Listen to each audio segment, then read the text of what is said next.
Olá, boa noite. Vamos chegando. Hoje mais uma live, a última da série Setembro Amarelo. Aqui com a nossa música oficial já, né, gente?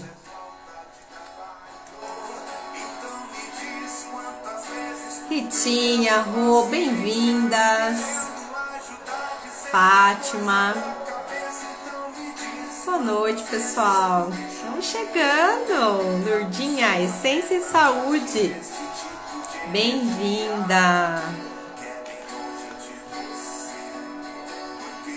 Tati, bem-vinda. Pessoal, amanhã, às 8h30 da manhã, Lourdinha está promovendo uma live.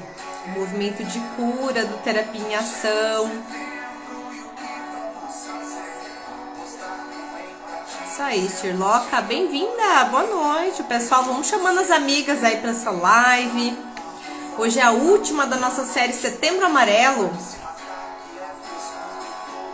Isso aí, trazendo um pouquinho mais de consciência para esse processo. Hoje nós vamos trazer aqui um apanhadão geral de tudo que se aplica para adultos. Lourdes, bem-vinda, maridão Leandro, vai chegando, todo mundo, vamos que vamos, pessoal, isso aí. Todo mundo chegando, chamem as amigas, os familiares, todo mundo que precisa dessas informações aí. Ninguém tá isento de ter esses pensamentos, né, gente? Então vamos divulgar essas informações. Mandar para todo mundo aí o convite para entrar na live.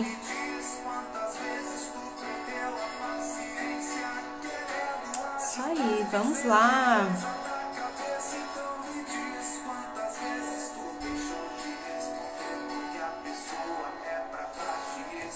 Todo mundo chegando.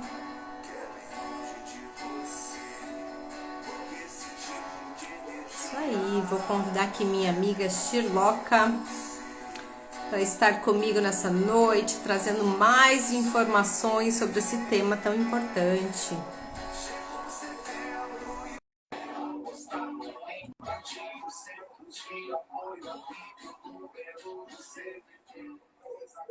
Isso aí, convidando Shirley.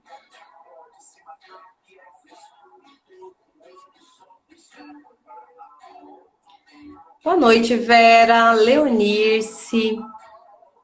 Laine, bem-vinda! Laine é nova aqui nas nossas lives, não lembro de você. Bem-vinda, Vera! Ah, Shirloca, bem-vinda! Minha parceira de live toda terça-noite, ao vivo. Cléo, bem-vindo! Isso aí! Bem-vinda! Adri Borges, bem-vinda! Todo mundo chegando aqui com a gente para a última live da nossa série Setembro Amarelo, né, Shirley? Fechando esse tempo com chave de ouro. Isso aí. Vamos que vamos, gente. Boa noite, meninas. Boa noite, Cléo, chegando aí com a gente. Cléo, nossa amiga de Barretos. Beijo pro povo de Barretos. Isso aí, um monte de gente nova chegando no pedaço, né? Camila também, bem-vinda! Esteja aqui com a gente, acompanhando. Toda terça-noite a gente traz temas relevantes aqui, muita informação para o mundo terapêutico e não terapêutico, né? Não, terapêutico, é para a vida. Eu falo aqui é terapia para a vida. Para a vida, todo mundo que precisa evoluir em autoconhecimento, cola aqui na gente que a gente está trazendo informação gratuita, né? Nós, aqui a Gel, todas as manhãs, 6h30 da manhã, meditando com a Gel. Gente, vocês precisam acompanhar. Quem não conhece ainda, cola lá, 6h30 da manhã. Começa o dia meditando com a Gel. É um tratamento ao vivo, cura em cima de cura, né? Cada dia uma novidade. A Gel sempre traz meditações muito profundas. Então, só acompanhe porque tem muita coisa boa rolando aqui. Depois, na sequência, a gente sempre tem as lives das nossas alunas, né? A gente está sempre divulgando aí nos nossos canais onde vai acontecer a live. Então, acompanhe. Sempre informações de autoconhecimento, né? Evolução aí nesse mundo de autoconhecimento mesmo, né? Então, cola É. aqui, terapia em ação, tem muita coisa acontecendo. Muita coisa nova por vir também. Gel agora está no Brasil, já está trazendo novidade. Logo tem mais surpresinha chegando no pedaço. E vamos que vamos, né? É isso Lá, aí. Charlotte, para a última live, É. então, da nossa série Setembro Amarelo. Setembro Amarelo. E você sabe que assim, eu li hoje, porque até, né, pelo fato de ser o Setembro Amarelo, muitas pessoas postam muitas coisas, né? Eu achei interessante um texto que eu não consegui, não deu tempo de copiar, mas a questão, né, que ela fala assim, sempre pensam nas pessoas no Setembro Amarelo. Mas que esse Setembro Amarelo e que esse processo de conscientização que nós estamos fazendo, tanto aqui no nosso canal, quanto acompanhando agora nas redes sociais, que isso se estenda realmente, né? Que esse olhar para essas outras pessoas que sofrem, que estão em sofrimento, ele se expanda, né? Não só que seja chamada a atenção por uma data específica. Às vezes as pessoas trazem com uma certa crítica, né? O fato de ter um mês específico para isso. Mas é o momento da gente trazer essa conscientização, né? Para ampliar esse movimento. Né? Então, que esse Setembro Amarelo seja feito o ano inteiro, que todos esses movimentos que nós estamos trazendo, de atenção, né, para os nossos jovens, para as nossas crianças, para os adultos com os quais convivemos e que sofrem das suas depressões, ansiedades, enfim, que a gente consiga agora trazer essa empatia de verdade no nosso dia a dia. Né, o que a gente tratou nas lives anteriores, nas séries anteriores, né? Fazer o amor um estilo de vida. E trazer o amor como estilo de vida também é olhar para o seu próximo, para as pessoas que estão ao seu redor, e perceber que o sofrimento delas nem sempre é frescura, como muitas vezes a gente julga, né? Que a questão do suicídio não é simplesmente, às vezes, uma escolha que a pessoa tem, né? Ou a falta dela, né? Então, assim, vamos trazer.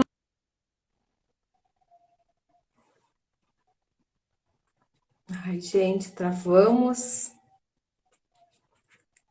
Ai. Vamos lá, pessoal, me deem feedback aí. Sou eu que travei, Sherlock que travou. Coloquem aí no chat, por favor, se vocês estiverem me ouvindo, que eu dou sequência por aqui até a Shirley entrar. Falem para mim se vocês estão me ouvindo, tá tudo certo? Ai, a Shirley caiu. Vamos que vamos, gente. Vocês estão me ouvindo? Dê o feedback aqui no chat que eu vou seguindo por aqui até a Shirley conseguir entrar de novo. Vamos lá. Foi a Sherlock que travou, né, gente? Mas tudo bem, vamos lá. A gente segue por aqui até a Shirley conseguir entrar novamente. Já já ela tá aqui com a gente. Isso aí. Então hoje a gente vai fazer um apanhado geral de todas as informações que a gente trouxe e acrescentar algumas coisas mais aqui importantes, né? Pra gente olhar para as pessoas ao nosso redor e olhar para os nossos processos também, né? A gente fala sempre aqui muito como terapeuta, né? Então, assim, para as pessoas que estão próximas, para as pessoas que estão com esses sintomas, mas muitas vezes é você que está aí ouvindo a gente que está se sentindo dessa forma, né? Da forma como a gente vem falando aqui, de todos os sintomas, de todos os sinais que indicam, né, esses pensamentos suicidas, com todo esse processo acontecendo aí a nível inconsciente, muitas vezes a gente nem se dá conta. Só sente essa dor, só sente essa dissociação da realidade. Voltamos! Ficou a luz aqui em casa, gente. Chegamos. Eu percebi uma oscilação da sua luz e aí travou. Eu falei, ixi, será que foi a Shirley? Será que fui eu? Voltamos. Piscou a luz aqui. Tá tudo certo, deu tudo certo. Voltamos. Déia, bem-vinda. Pessoal que tá chegando agora, seja bem-vinda. André, manda Eita, aí pros amigos, pras amigas, convida todo mundo para estar aqui. participando A gente tem tudo. muita informação relevante nessa live. Então, chega aí com a gente. Então, é só para concluir, não sei se deu tempo de se chegou a. Se eu cheguei a falar nessa parte, mas assim, que esse setembro amarelo seja feito o ano inteiro, né? E que, como a gente volta, né, na nossa série anterior, que façamos do amor como estilo de vida e que a gente passe a olhar mais para as pessoas que estão ao nosso redor, sem um olhar de julgamento, mas sem com um olhar de empatia, né? As pessoas É realmente isso aí. sofrem de verdade, né? Vamos abrir o nosso coração, né, para as outras pessoas. Era isso. Eu acho bem interessante, assim, Shirley, apesar da crítica, né, de que, porque para um mês só para falar nisso. mas é um mês de 12 que a gente para falar sobre isso, né? E assim, às vezes alguém que está aqui ouvindo as nossas lives, acompanhando nosso conteúdo, percebe uma coisa que daqui a 6 meses vai identificar num familiar, vai identificar num amigo, vai identificar em si mesmo, falar, cara, tem alguma coisa errada, tô saindo da realidade que eu preciso desse apoio, dessa ajuda. Então, eu acho que é muito relevante, ainda que seja um de 12 meses que a gente está falando especificamente disso, porque talvez é a informação que vai salvar uma vida, né? E quantas vidas podem ser salvas a partir dessa consciência? Então, quando eu consigo identificar quais são os sinais, né? O que eu posso ajudar para que essa pessoa, para identificar que essa pessoa. Então, quando a gente propôs ali o tema, né? Como contribuir no diagnóstico e tratamento de adultos com pensamentos suicidas. Então, quando eu consigo olhar para essa pessoa e falar, tem alguma coisa errada, essa ideia, essa forma de pensar e não está muito coerente, eu preciso talvez intervir, eu preciso talvez trazer uma luz para essa pessoa, ajudar ela a ter clareza de alguma coisa, né? Então, isso talvez pode ser a diferença entre chegar às vias de fato ou não chegar, né? Então, não é perdido, é um de 12 meses que nós estamos dedicando a isso e vamos com todo o nosso coração, com todas as informações que a gente tem aqui, compartilhar e trazer essa consciência para as pessoas que nos ouvem, né? Então, mandem para os amigos, mandem para os familiares, vamos todo mundo aí compartilhando essas informações. Boa noite, Glaucio, bem-vinda. Deia também, bem-vinda. Vamos compartilhando para todo mundo estar sabendo, identificar quais são os sinais, o que eu preciso estar atento. E a partir disso, fica mais fácil virar essa chave, fica mais fácil ajudar essas pessoas que estão realmente... a gente já falou em outra live, mas assim, se sentindo sem saída, né? Eu não tenho alternativa, uma dor tão grande, tão profunda, que a única alternativa que eu vejo é realmente acabar com a minha vida. É sair dessa realidade que tá tão dolorosa. Né? Faz sentido isso, Shirley? Muito, né? Muito. Porque é isso, assim, né?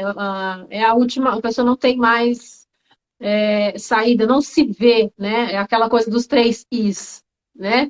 A dor é tão profunda, né? Que a pessoa acha que é interminável. Ajuda aí, Soninha, que eu esqueci das outras duas. Insuportável, né? Então, assim, não dou conta, não consigo lidar com isso. É absurdo, é muito doloroso, não dá. E é inescapável. Inescapável.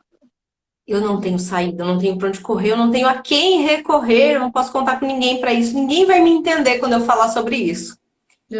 Então, pensa o quão encurralado, quão sem saída tá essa pessoa para chegar nesse ponto. O que fica, eu quero que fique bem claro para as pessoas que nos assistem. Essa é uma percepção, né, de quem está nesse estado de sofrimento.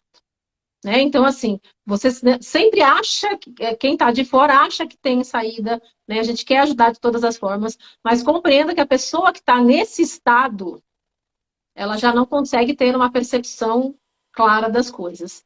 Né? Então, menos julgamento e mais empatia. Né? Então, esteja próximo, né? Estar próximo já é uma forma de ajudar. Né? Então, vamos falar primeiro de como a gente percebe esses comportamentos, Soninha? Vamos lá. Eu quero só trazer uma informação bem interessante, né? Nós temos aí, a cada 40 segundos, um óbito por suicídio no mundo. Então, assim, desde que nós começamos a live, quantas pessoas cometeram suicídio nesse intervalo? Nós estamos aí indo já para quase 15 minutos de live. Então, façam as contas, né? A cada 40 segundos, uma pessoa chega às vias de fato. Então, realmente conseguiu sucesso. Só que para cada um desse que teve sucesso, 25 outros tentaram. Né? E a gente já falou em outra live ali, 3 vezes mais mulheres tentam do que conseguem, né? Então, quantas pessoas tentaram nesse tempo aqui, nesses 15 minutos que nós estamos falando? É um número muito assombroso. Então, a chance da gente ter alguém próximo, alguém conhecido, é muito grande. E acho que todos nós temos histórias, né, de pessoas ou que chegaram a cometer o suicídio, ou que tentaram, às vezes tentaram mais de uma vez. Nós já falamos em outra live, a pessoa que chega a tentar tem muito mais chance de tentar uma próxima vez e ainda com mais sucesso. Humberto, bem-vindo também, Anne, pessoal que chegou depois. Sejam todos bem-vindos. É familiar? Ah, bem-vindo. Isso aí. Então, nós trouxemos já nas lives anteriores várias informações relevantes, nós vamos recapitular algumas delas. mas para a gente compreender um pouquinho qual é esse cenário, o que que essa pessoa está passando, para chegar aí nesses 3 Is que a Shirley colocou antes, né? De sentir que a situação tá tão encurralativa, né? Tá tão insuportável, inescapável, interminável, eu não tenho como sair desse lugar. Nós falamos já na live anterior sobre a questão das constelações esquizofrênicas, né? Então, o que que se caracteriza dentro da medicina germânica como essas constelações? É quando a gente tem os 2 hemisférios cerebrais comprometidos. Então, vibrando numa frequência não normal, né? Então, o ritmo basal dos nossos hemisférios cerebrais, eles estão alterados quando a gente está nessa constelação esquizofrênica. Então, via de regra, eu tenho pelo menos 2 conflitos bastante impactantes, um em cada hemisfério cerebral. Então, para pessoas adultas, via de regra, a gente olha para um conflito de origem territorial e um conflito de origem sexual. É o que frequentemente mais impacta os hemisférios para chegar nessa constelação.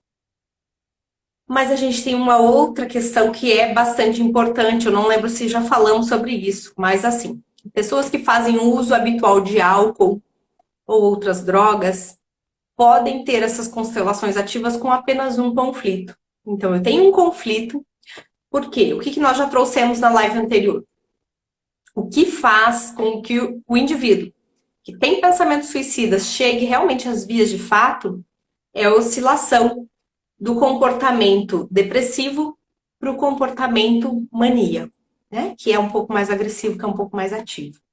Então, a gente falou já anteriormente que o depressivo não se mata, ele só pensa em. Quem se mata é o maníaco, né? Então, aquele que está mais ativo, que vai para a ação. Quando eu estou apenas nos pensamentos, nas ideias, eu fico remoendo e pensando em possibilidades. Como eu faria se eu tivesse coragem de fazer, mas aí eu penso na família, eu penso em outras pessoas. E aí, quando eu tenho uma oscilação que pode acontecer, por exemplo, pelo consumo de álcool, então eu saio do comportamento depressivo e vou para um comportamento maníaco, ou por um segundo conflito, né? Então, chegou outra coisa, impactou de uma forma muito intensa. O outro hemisfério cerebral também começou a sair do ritmo, né? Então, nesse momento em que mudou a frequência dos 2 hemisférios, eu posso passar, então, para esse comportamento que realmente chega às vias de fato. Eu chego a cometer o suicídio. Então, álcool, drogas, cirurgias cerebrais, radiação, alguns tratamentos quimioterápicos têm esse efeito.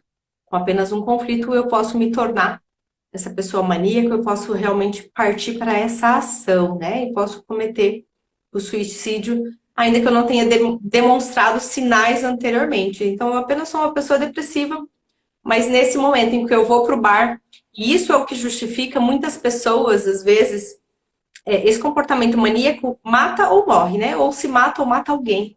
Então, às vezes, um comportamento inusitado, a pessoa está no bar, uma bebida e mata alguém, né? Ou da mesma forma, ele sai e acaba se matando. É justamente por causa dessa oscilação. Então, a gente altera o ritmo basal dos 2 hemisférios cerebrais e aí a pessoa tem coragem suficiente para fazer a ação. Né? Então, são pontos de atenção aí para a gente começar a olhar para os nossos familiares ou para nós mesmos, para os comportamentos que a gente tem. Porque realmente são pessoas em momentos em que a pessoa não consegue racionalizar o processo. Né? Nós já dissemos sobre isso. A questão do bloqueio do córtex, da parte nossa que é razão, da parte que pensa. Então, quando eu estou nesse processo, eu estou realmente com o meu sistema límbico bloqueado, eu não consigo pensar sobre as minhas ações. Eu só quero sair daquela dor que é insuportável. E às vezes a saída que eu acho para sair daquela dor não é uma saída muito razoável, né? Acaba sendo uma saída bastante dolorosa.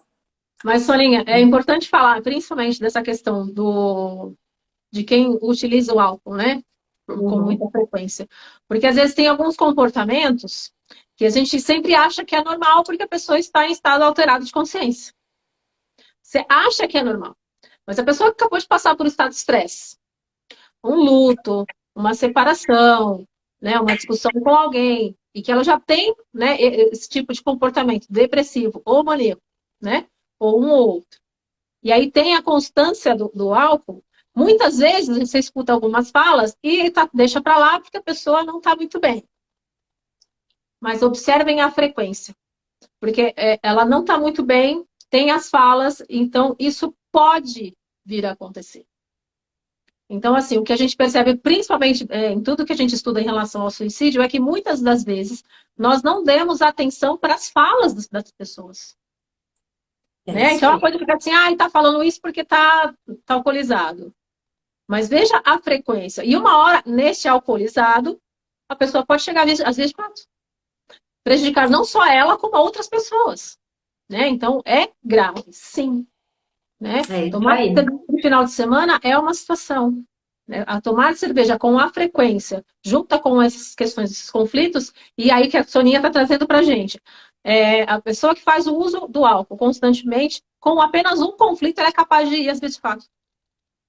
Então, olha a gravidade da coisa. Né? É. Então, é de se observar, principalmente, gente, as rodas de amigos. Né?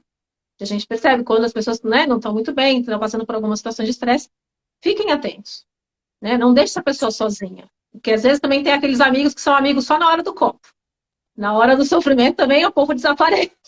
Né? Então precisamos estar atentos, sim, a esses detalhes. É importante. Sobre essa questão das falas, né? Falas que são muito frequentes e que a gente precisa ficar atento, né? Então, aquela pessoa que fala assim: ah, mas eu quero morrer. Ah, mas se eu morrer, ninguém vai sentir minha falta. Ah, porque eu não faço diferença nesse mundo. Ah, porque ninguém gosta de mim de verdade. Então, se eu sumir, ninguém vai notar minha falta. Então, fiquem atentos a esse tipo de fala, porque eles demonstram que a pessoa não se sente inserida em nenhum grupo, ela não se sente parte de algum grupo, né? Então, ela não sente pertencimento a grupo algum. Então, são falas que assim, simbolizam, sinalizam um ponto de atenção. Então, eu preciso perceber como está o comportamento dessa pessoa. Então, uma pessoa que está sempre triste, vai lá, toma uma bebedeira e começa com esse tipo de fala. Opa, peraí, vamos prestar atenção nisso? O que é que está acontecendo? Né? Nós falamos já em outra live. A decisão do suicídio, ela ocorre num lapso de 15 minutos. Então, quando a pessoa está nessa transição da depressão para mania, né? É esse o momento decisivo, quando está oscilando ali os hormônios, tá nessa os hemisférios cerebrais, os dois, né, descompassados, fora do ritmo basal normal, é que a pessoa realmente toma essa decisão. Então, se ela tiver o suporte por 15 minutos, né? Então, alguém que esteja do lado e que diga, calma, isso vai passar, né? Eu não sei o que você está passando, eu não consigo me pôr no seu lugar, mas eu estou aqui para te apoiar no que você precisar.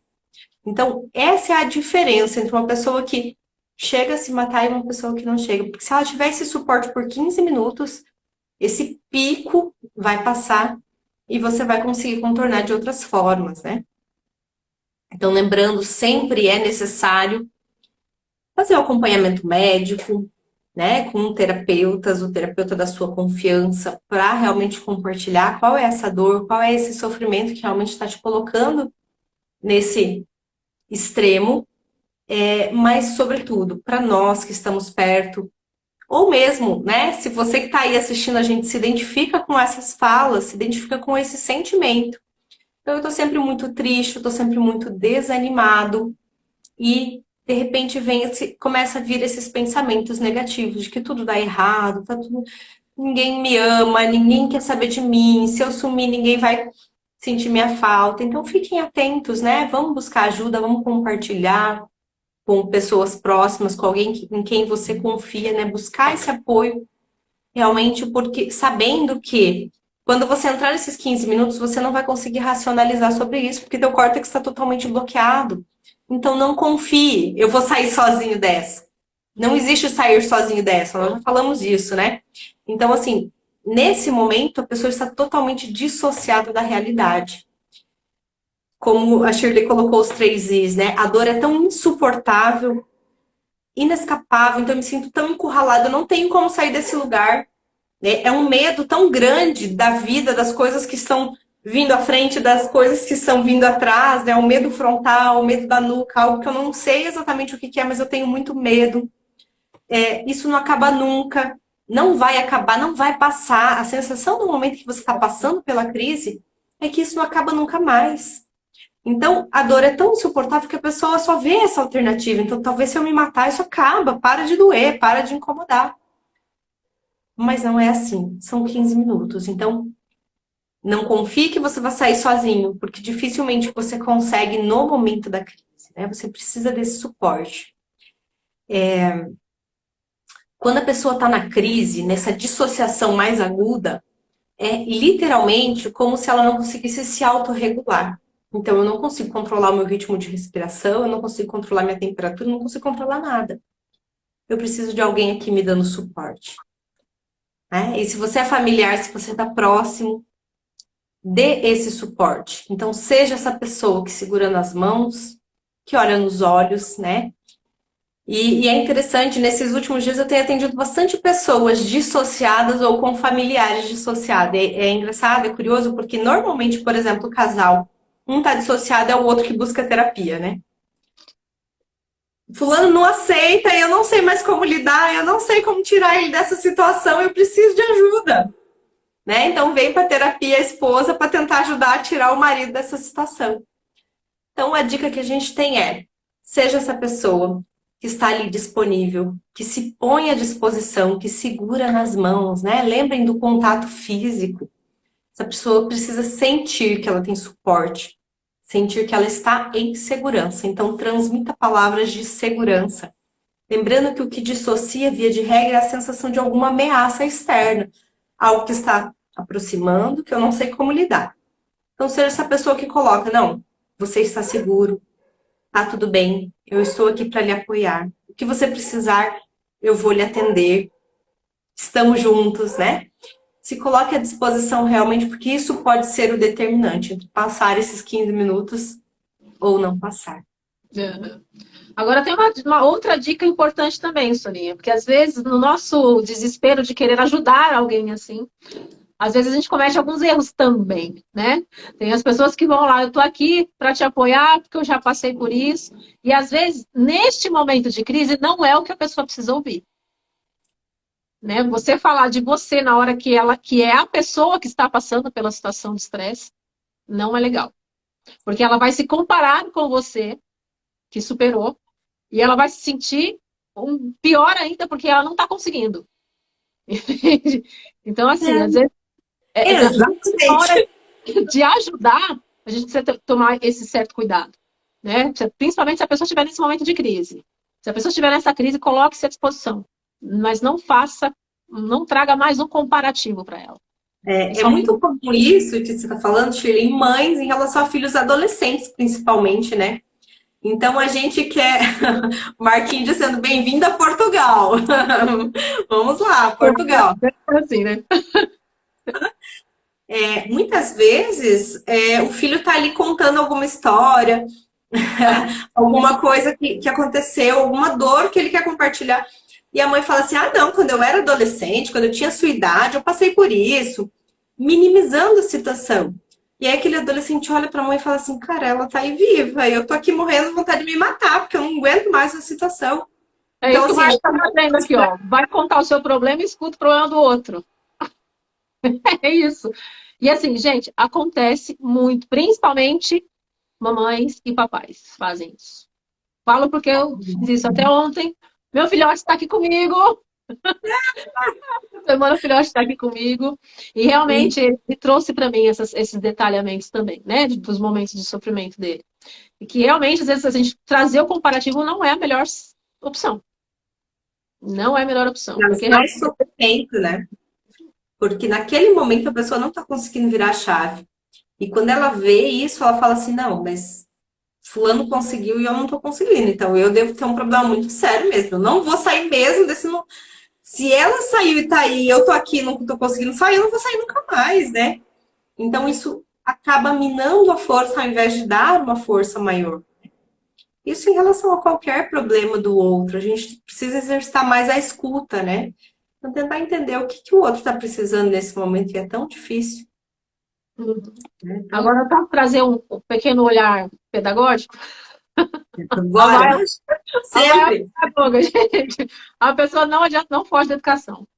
Eu tive um assistido que ele é um excelente professor, ele é um professor do Estado, ele é professor de arte, de música e matemática também, um excelente músico. E agora, num certo momento, o Estado surgiu com uma ideia para o ensino médio, com um projeto chamado Projeto de Vida, em que qualquer professor de qualquer área que gostaria de pegar esse projeto, né, iria desenvolver com a turma o projeto de vida. E aí eu lembrei de algumas experiências que ele me contou, né, em relação a isso, que era justamente essa roda de conversa com esses adolescentes. Vamos levar em consideração que a molecada do ensino médio já estão com seus 16, 17, 18 anos, às vezes. Então já está nessa transição para a fase adulta. Embora há controvérsias, que a nossa adolescência agora está indo até os 20 e tantos, né? Mas acho que é mais por uma questão comportamental, né? É outra história. Mas que, enfim, o que ele percebeu? Que às vezes, nesses momentos de roda de conversa, esses adolescentes, esses jovens que estão em sofrimento, não entram em conversa. Porque às vezes eles não querem se expor. Ok. Mas, como um bom professor e estratégico como ele ele tinha alguns momentos de outras dinâmicas, e inclusive tinha a parte de escrita, de fazer uma carta, de trazer algumas discussões da vida social, e que nesses momentos de redações, que aí ele sacava alguma coisa que não estava boa com aquele aluno. Gente, eu estou falando de um professor e um monte de, né? Vamos dizer que numa escola com, 40 professores, né? Mas a importância desse olhar do professor que está no ensino médio, né? De olhar para esses jovens. Né? Que esse isolamento e que às vezes esses comportamentos rebeldes, esses comportamentos excessivamente que nos irritam, sim, e nenhum professor é santo, né? Existem comportamentos, sim, dos jovens que tiram os professores do sério. Mas é uma forma de chamar atenção e um pedido de socorro. Contribuição aqui nessa análise, às vezes a gente acha assim, é bem complicado, porque nessa fase da transição da adolescência para a fase adulta, a gente tende a minimizar, né? Às vezes como pais, como sociedade, como escola. Tá nessa fase aí hormonal mesmo, não quer nada com nada, não sabe o que quer da vida. E essa é a fase mais crítica para esse tipo de conflito, porque como nós colocamos, entra um conflito territorial. Então, o que é territorial? Qual é o meu espaço no mundo? O que é meu, o que não é meu? Às vezes até o quarto que eu tenho na casa é meu quarto ou o quarto da minha mãe? Essa casa é minha, essa casa é dos meus pais. Ou eu saio de casa, mas aí eu tenho que manter a provisão financeira, então eu não consigo garantir a segurança desse meu território. E aí tem as questões sexuais também, né? Então, de relacionamentos frustrados, ou mesmo de opção sexual, que eu ainda não sei exatamente o que eu quero para minha vida. Então, é uma fase de muitas instabilidades. Então, sim, é um grupo de risco muito grande, a gente precisa estar atento como sociedade, então, dentro das escolas, nas residências, né, pais, com esse olhar atento, com esse olhar amoroso para o comportamento dos nossos filhos, percebendo, né, então, essas características de dissociação, essas feições mais apáticas, sem muita expressão, né? E fazendo esse tipo de trabalho aí que a Shirley está trazendo, que é de muita contribuição. Muito bem. E agora, né, vamos pensar naquelas pessoas que estão em tratamento, né? Porque quando a gente consegue salvar de alguma forma, né, o início do tratamento já é a sua salvação. Né, o início do tratamento já é uma salvação. Porque realmente, né, muitas dessas pessoas passam por um processo de resistência e não procuram ajuda, não aceitam ajuda, né? Tem, né? Acontece sim. Agora, falando das pessoas que estão em tratamento, né, é muito importante também trazer algumas situações em relação a isso. Né? Então, se a pessoa está em tratamento, você mora numa casa que existe uma pessoa que está passando por um processo de tratamento, seja ele medicamentoso juntamente com a terapia, porque só a medicação também não resolve, né? Até alguns estudos agora estão trazendo algumas medicações já com esse princípio do anti-suicídio. Eu não sei exatamente quimicamente o que isso acontece, né? Então não está fora da minha alçada. Mas trazendo agora como evitar algumas situações dentro da casa, né? Principalmente se a pessoa já tentou o suicídio, então você já tem alguns indícios de quais os caminhos que ela já fez. Então, o que é importantíssimo é prevenir algumas situações. Excesso de medicação, qualquer tipo de medicação. Né? Se você tem uma pessoa em tratamento dentro de casa, esconda, né? Tira, dá seu jeito. Dá seu jeito. Outra questão importantíssima, não deixe uma pessoa que está passando por um tratamento sozinha.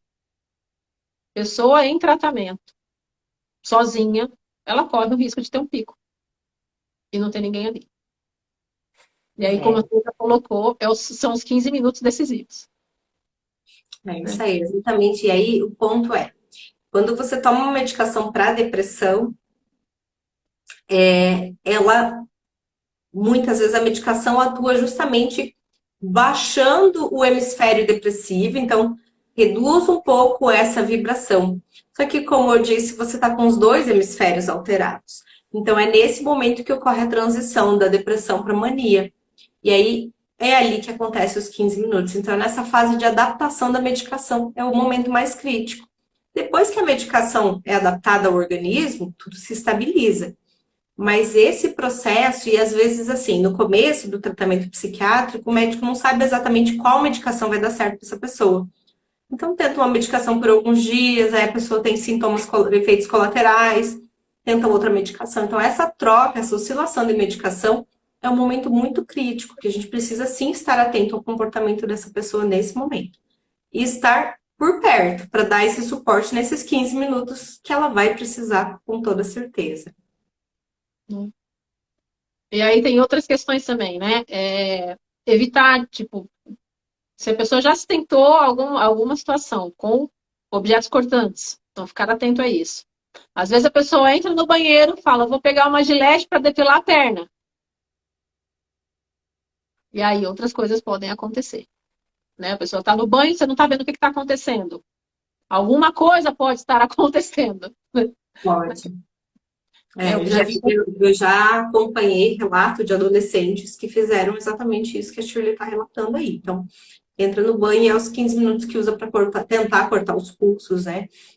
Graças a Deus sem sucesso, mas é possível. Então, é importante a gente acompanhar, monitorar esse movimento, que é um momento de inconsciência, né? A pessoa não. É como se tivesse um filtro, né? Um véu. Ela não vê a realidade como é. Naquele momento, tudo é moldado pela dor. Então, o desespero é muito grande, eu não consigo sair dessa situação. Qualquer coisa que eu acho que vai aliviar essa dor, eu tento, né? Então, pode ser decisivo esses momentos ali. E aí uma das coisas mais importantes também, né? E que para quem tem profissionais que trabalham com esse tipo de instrumento, é um risco maior, né? Armas de fogo em casa. Então, armas de fogo em casa, para quem tem um comportamento já apresenta algum detalhamento, né? Alguma situação assim, é importante não ter, né? Então, se você às vezes tem policial, tem policial na família, tem seguranças na família, então procure esconder o máximo que você puder, né? Não deixar isso à vista, porque é um risco muito alto. Desmontar, principalmente, né? Separar a munição da arma, realmente é algo fundamental, né? Ainda que não tenha ninguém com esses sinais, mas é importante esses cuidados, né? Para realmente não chegar a algo irreversível, a um susto, né? Algo realmente que pode não ter como voltar atrás. E aí, a Belezinha colocou os comentários aqui, dando uma olhadinha, a Ellen colocou, sei bem como é, a questão da comparação, né? Tipo, você tá falando da sua dor e vem outro com a dor maior que a sua. Bom, gente, não é um assunto confortável, né? Falar sobre isso não é um assunto confortável, mas é extremamente necessário, né? A gente tá abrindo o nosso olhar para esse tipo de sofrimento e principalmente uma coisa que eu vou bater sempre na mesma tecla, sem o julgamento. Muitas vezes a gente faz esse julgamento numa forma de uma tentativa de fazer com que a pessoa saia daquela situação. Algumas pessoas sim, quando você vier para o confronto, né, elas vão tomar uma atitude, outras não. Né? Então, e às vezes não é só o confrontar, né? Mas aí pergunte assim, tá, então você já pensou nisso? Então, de que forma que você pensou isso? Né? Traz para o diálogo, suaviza a questão, por mais desconfortável que seja, né? Quando você passa a ouvir a pessoa, para dizer para ela assim, né? Tá, mas como é que você pensou? De que forma, né? O que te fez ainda você não fazer, não chegar às vias de fato, né? Porque aí a gente vai fazer o resgate dos vínculos. Então, se de repente a pessoa não fez ainda porque tem um filho, né? Ou porque tem uma família, Então, tentar fortalecer esses vínculos, né? Trazer Força, pessoas né? mais lucidez, né? É exatamente isso. A maior queixa das pessoas que passaram pelo processo, né, então, de tentativa de suicídio, é que as pessoas que estão ouvindo normalmente minimizam. Então, assim, isso é besteira, já isso passa. Ai, de onde você tirou essa ideia? Sai, vamos lá tomar um sorvete para resolver esse problema aí, depois passa. Só que enquanto a pessoa está no processo depressivo de pensar, somente pensar, ela não consegue fazer esse movimento. Então, ainda que ela saia, vou fazer outra coisa, quando ela se ver sozinha, ela consigo mesma, com seus pensamentos, ela vai voltar a tudo isso, né? Então, a todos esses pensamentos, como seria, né? Vou voltar à história da Lurdinha, da nossa assistida, né? Ela fala assim que ela trabalhava com a mão na cabeça, né? Pensando assim, nossa, como seria? Como eu poderia fazer isso? Como... Então, assim, é um pensamento recorrente, o tempo todo eu tô voltando aquilo, eu tô pensando como seria. Eu ainda não tenho coragem, mas eu fico o tempo todo nesse pensamento de como seria depois da minha morte, como as pessoas vão ficar, alguém vai sentir minha falta, não vai sentir minha falta. Então não adianta eu ir tomar o sorvete. Se eu chego a falar, né, ninguém, eu vou me matar, ninguém tá nem aí pra mim mesmo. Eu ainda tô nesse momento depressivo. Ainda não é nesse momento que chega as vias de fato. Quando chegar nos 15 minutos, não existe pensamento que faça com que a pessoa mude de ideia, né? Então, é o contato físico, é o estabelecer essa segurança. Então, eu estou aqui com você, o que você precisar, eu vou te atender, nós estamos juntos, para realmente a pessoa voltar atrás, né? Para realmente a pessoa não fazer nada naquele momento. Então, como a Shirley bem colocou ali, eu não deixar sozinho quem está com esses pensamentos ou quem está em tratamento. Porque é naquele momento de distração que o pior vai acontecer. Então, estar junto, prestar esse suporte. Então, a partir do momento em que eu identifiquei esses pensamentos, eu já oriento, encaminho para, né, seja medicamentoso, seja terapêutico, mas que essa pessoa busque esse apoio. E aí, durante o tratamento, eu vou oferecer esse suporte, eu vou oferecer, né, esse contato para que realmente ela sinta que não está sozinha. Porque a maior queixa das pessoas que estão nesse processo é: todo mundo me abandona, ninguém quer estar comigo, eu não me sinto parte de coisa alguma, né? Então, a pessoa abandona seus hobbies, seus hábitos, né, de grupo, de reuniões. E aí, voltando para o comportamento arcaico. Então, a pessoa que está nesse processo dissociada da realidade, ela tem uma feição fechada, é uma cara brava mesmo, né? Aquele olhar caído, aquele semblante fechado, não consegue sorrir para as pessoas sempre. Isso é para nós, humanos, mamíferos que somos, né, dentro de um comportamento de grupo, a gente tende naturalmente a isolar essas pessoas. Porque a gente não consegue na feição avaliar se essa pessoa está feliz ou triste, se ela está brava ou está tranquila. E se eu não sei se ela está brava, ela pode ser uma ameaça para mim. Então, intuitivamente, eu vou me afastar, eu vou me isolar dessa pessoa. Então, os grupos de amigos, convido uma vez, duas vezes, a pessoa não vem ou vem de cara amarrada, você já não convida mais. Começa o Ah, processo de exclusão, né? De exclusão total.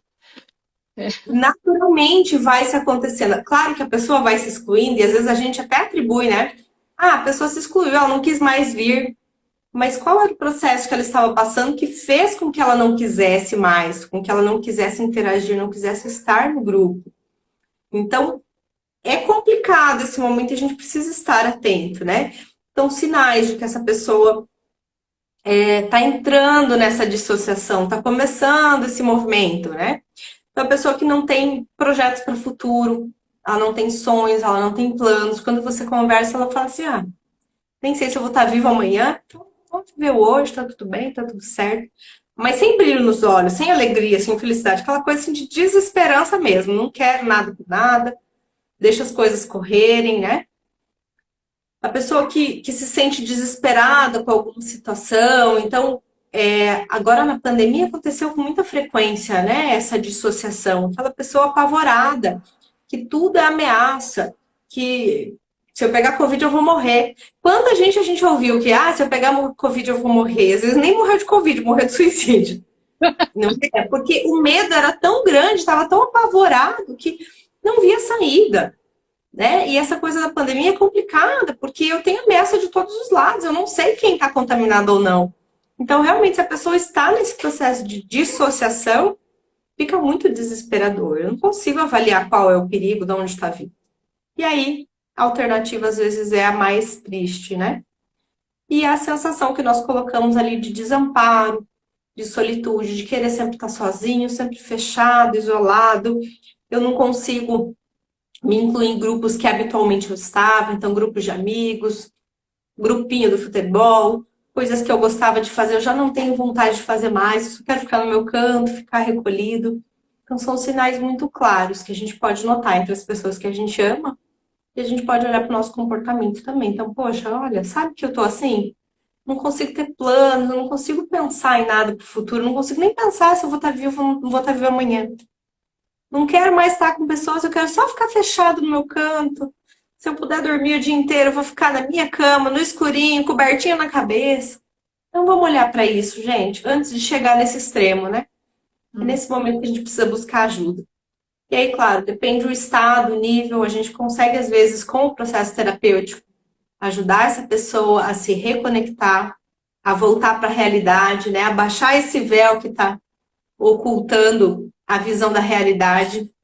Mas se você deixar muito tempo passar, ou o conflito pesar demais, às vezes não é suficiente o processo terapêutico. Precisa sim da medicação, precisa de mais apoio, de mais recursos, né, para realmente conseguir tirar essa pessoa do processo. Mas acima de tudo, né, a dica que a gente tem aqui, então, para ajudar no tratamento dessas pessoas, é estar presente, é E se aí, pôr à disposição. detalhe, Soninha, que a doutora Ana Beatriz, uma psiquiatra muito famosa também, ela também tem canal no YouTube, e que ela trouxe uma questão importante também em um dos debates que ela faz com um amigo, e que às vezes, assim, quem tá junto não sabe o que fazer. Ela falou assim, olha, se tiver nesses 15 minutos que você realmente não sabe o que fazer, tudo que você está ali dando suporte, dando apoio, você não consegue, né? Você está quase assim, não, a pessoa está quase executando a ação. Então, assim, no último do extremo, SAMU. Liga, vai para o médico, tenta colocar no carro, né? Pronto-socorro. Porque num pequeno momento de surto, se você estiver junto com essa pessoa, você não sabe mais o que fazer, é médico. Porque É assim, vai. medicação de veia, né, para agir instantaneamente e realmente tirar esse processo de dissociação, né? A Glaucia colocou aqui, esse lugar é desesperador. Coloca para nós aqui, Glaucia, você já passou por isso? Conheceu alguém que passou? Quem mais já conheceu? Tem algum amigo? Algum familiar, às vezes, que você viu nesse quadro? Coloca pra gente no chat, o que aconteceu, como é que foi aí pra gente compartilhar, trocar um pouquinho aqui também, bater um papinho. Porque realmente, todos os relatos que a gente vê é de muito desespero. Eu não consigo, eu não sei mais o que fazer. A única saída que eu vejo é morrer. Mas a pessoa perde a fé em qualquer coisa. Então, assim, não é um morrer porque na vida eterna eu vou ter um conforto. Não, é morrer porque eu não sei mais o que fazer. Essa dor tá tão insuportável que a única possibilidade é encerrar isso. Vamos É. acabar com esse negócio aqui para tentar ir para outro lugar. Quem sabe lá dói menos, né? Pois é, aí falando já do mundo espiritual que não nos deixa, não me deixa ficar quietinha. Ah, se as pessoas soubessem, né?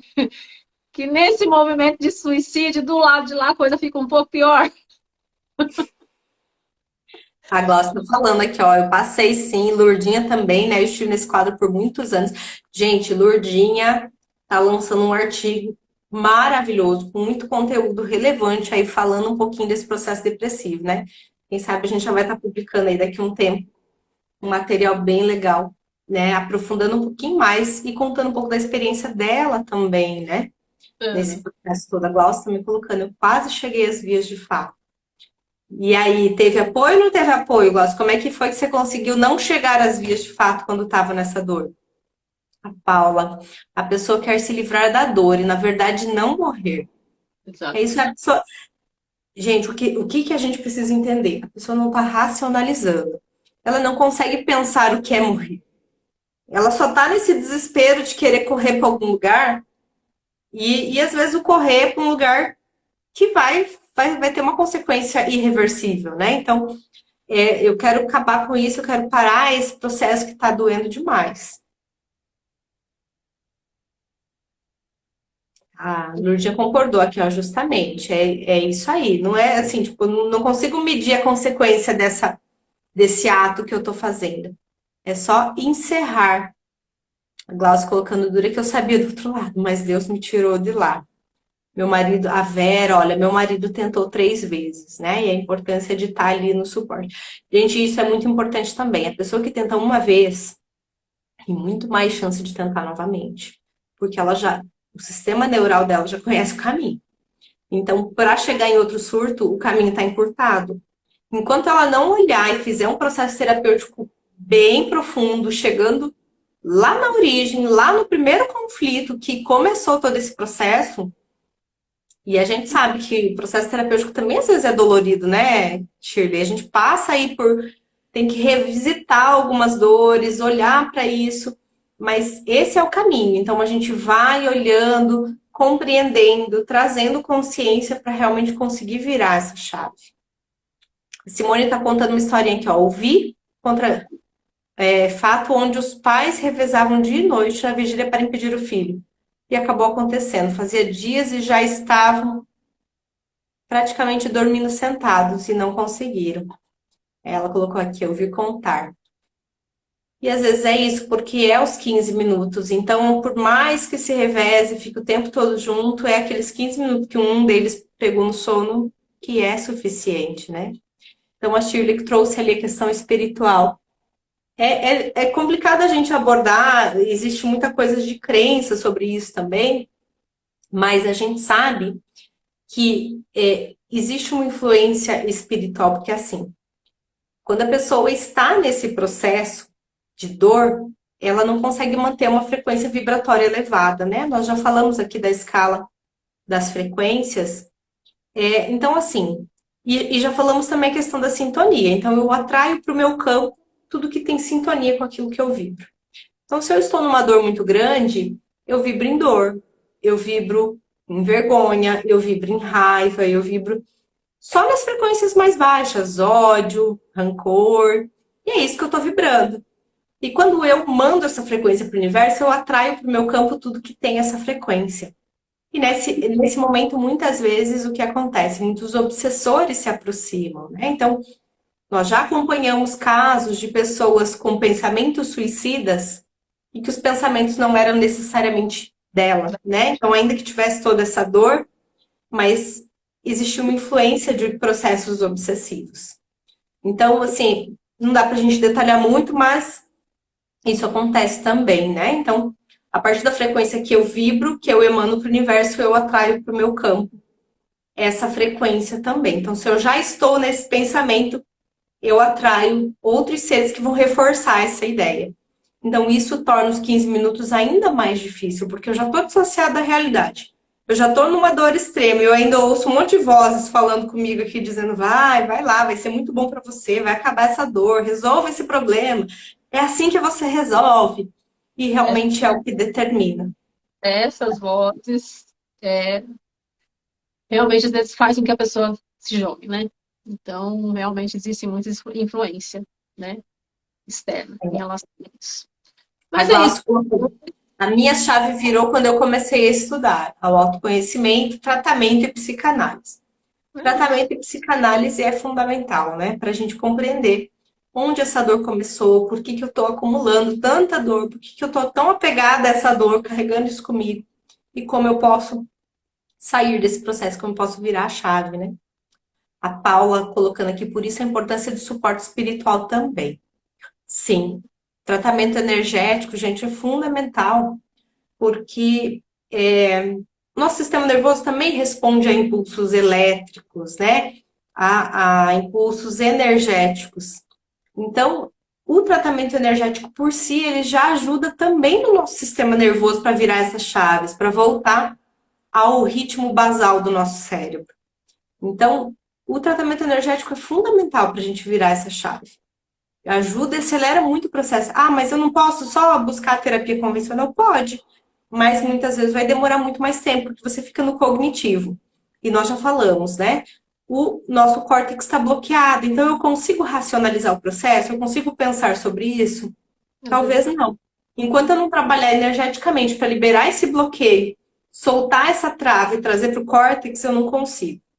Então, isso pode ser um processo de terapia de muitos anos nesse processo, se for uma terapia convencional sem o suporte energético, para virar essa chave. Com o suporte energético, isso vai muito mais rápido, né? é, A construção energético e espiritual, para aqueles que acreditam e se permitem, né? Isso aí. A Glaucia, quando comecei a trabalhar com espiritualidade, tudo acabou. Virou a chavinha, né, Glaucia? Tem muitos Conseguiu sair dessa dor. médiums, né? Aliás, todos nós somos, mas tem uns que precisam, né, desse trabalho com a espiritualidade. E aí, quando realmente se conecta com a sua missão de vida, que é nesse trabalho, realmente algumas coisas vão embora, né? Tá aí a nossa queridíssima Glaucia, que não nos deixa mentir sobre isso, né? Mas, como a gente está falando assim com o público no geral, né? Nem todo mundo acredita nessa espiritualidade que nós acreditamos. Enfim.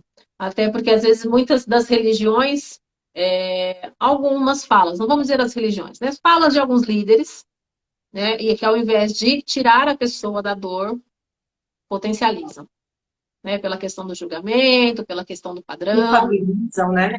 culpabilizam, acho que essa é a palavra, né? Então, quando traz processo de culpa para quem já está em dor, a coisa fica um pouco mais complicada de se trabalhar, né? Então, até que a gente evita de falar muito, porque, né, para não gerar muita polêmica.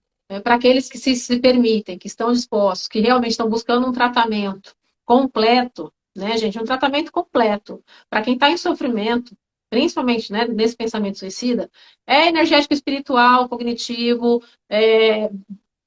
da bioenergética, traz para o corpo. É uma série de tratamentos para ajudar a pessoa a sair com mais rapidez do processo. Né? Que é uma pessoa, depois que passa pelo tratamento, que sempre é um estado de alerta, sim. Né? Mas se você traz um tratamento completo, né, trazendo todas as áreas, todos os aspectos do ser humano, é mais fácil e mais fácil a pessoa sair desse sofrimento. Né? Como nós estamos trazendo aí, né, dessa questão do poder do agora, de trazer, a pessoa consegue realmente estar no estado de presença. Né? Porque todos os bloqueios emocionais, espirituais, estão sendo limpos ao mesmo tempo, né? Que o cognitivo trabalha. Então, essa é uma contribuição para vocês. Espero ter contribuído, né, para essa questão do conhecimento, para esse momento de discussão. Vamos abrir o coração para essas pessoas que estão em sofrimento, né? Como eu falo, menos julgamento, mais empatia. Né? Vamos trazer esse Setembro Amarelo, essa ação de olhar para o próximo com um olhar mais amoroso, caridoso, né, para a vida, né, não somente nesse mês. É um mês importante porque todas as discussões vêm, né, mas vamos levar isso para o dia a dia. Empatia é justamente enxergar a dor do outro pela ótica dele, né, e não pela sua. Então, às vezes, a gente entra na falácia de, a partir do meu modelo de mundo, achar que a dor dele não é tão importante. Mas qual foi o processo que ele passou e que trouxe tudo isso? Então, qual é a história de vida, os traumas e tudo mais que está colocando a pessoa nesse padrão de emoção, de pensamento e tudo mais, né? Eu quero aproveitar, a Sherlocka falou aqui do poder do agora. Quem não está acompanhando ainda, acompanhe aqui na nossa bio, tem um formulário de inscrição para o nosso workshop do livro O Poder do Agora. Então, nossas alunas estão apresentando lindamente, né, todos os capítulos do livro. Começou na quinta-feira passada. Quinta agora teremos a sequência, o fechamento dos capítulos do livro aqui. Mesmo quem não acompanhou na semana passada, entra agora essa semana, acompanha com a gente, depois vê o gravado da primeira parte do livro. Então, é um conteúdo muito relevante, nos ajuda muito nesse processo. Então, assim, às vezes você já está num processo depressivo. Já falamos várias vezes, né? Ansiedade é viver o futuro, depressão é viver no passado. Então, se eu conseguir trazer o meu pensamento, o meu sentimento para o agora, eu consigo virar essa chave, eu consigo sair dessa dor. Então, vamos pegar os processos no começo aí e focar no poder do agora, acompanhando aí esse conteúdo de tanta relevância que nossas alunas estão produzindo. É isso. Aí, bora pra gente? Amanhã pela manhã, então, meditando com a Gel, 6h30 da manhã. Na sequência, temos live das alunas. Eu não lembro agora quem traz, vamos colocar aqui na sequência, qual é a aluna que vai estar anfitriando a nossa live. Mas aí estejam com a gente, acompanhem aqui no Terapia em Ação, muita coisa acontecendo. Amanhã, Teremos aí. quarta-feira, amanhã, é a Glauce, que traz, junto com a Kathleen, o tema conflitos sexuais infantis. Gente, quando a gente fala de conflitos sexuais infantis, não pensa que é só lá na criança, não. Você vai trazer a sua memória, vai fazer aquele resgate, porque, assim, são os nossos maiores traumas, às vezes, está lá naquela memória que a gente acha que não tem mais. Está Que a escondido. gente bloqueou, abandonou, né? Colocou na caixinha do esquecimento ali. Então, acompanhem, gente. É isso aí. Amanhã, no @glauce.terapias, às 7h15, 7h20 da manhã, terminando Meditando com a Gel, corre para o glauce.terapias, acompanhar esse conteúdo aí, top, né? Isso aí, Glauce e Kathleen vão estar ao vivo aí compartilhando conhecimento com a gente. É isso, obrigada a todos vocês que estiveram com a gente. Nós vamos já já salvar essa live, então mande aí para os familiares, para os amigos, para todo mundo que você entenda que seja contribuição a esse conteúdo, para a gente trazer mais gente aqui para o Terapia em Ação, crescer esse movimento cada vez mais, esse movimento que traz tanta luz, tanto conhecimento, tanta clareza aí para a vida das pessoas, né? Bora com a gente. É isso aí, gente. Então, até a próxima.